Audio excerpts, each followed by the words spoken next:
అపజయము నుండి జయము, ఓటమి నుండి గెలుపు, భారం నుండి నెమ్మదిని దేవుడు దావీదుకి కలగచేశాడు. గల కారణాలు: దావీదు దేవుని ఆశ్రయించాడు, దేవుని యందు భయభక్తులు కలిగి జీవించాడు, దేవుని వాక్యాన్ని ధ్యానించి దాని ప్రకారం నడుచుకున్నాడు, దేవుని ప్రార్థించాడు, శత్రువైన సౌలును క్షమించి ప్రేమించాడు, దేవుని స్తుతించి ఆరాధించాడు, యథార్థంగా దీవించాడు. కాబట్టి దావీదుకి నెమ్మది కలగచేశాడు.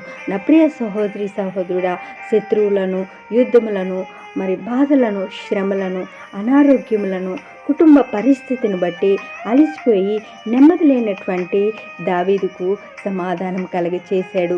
దావీదుకు మాత్రమే కాదు, నేడు ఈ మాటలు వింటున్న నీవు ఏ పరిస్థితిలో ఉన్నా సరే, నీవు దావీదు వలె జీవించగలిగితే దేవుడు నీకు నెమ్మది కలగచేస్తానని వాగ్దానం చేస్తూ ఉన్నాడు.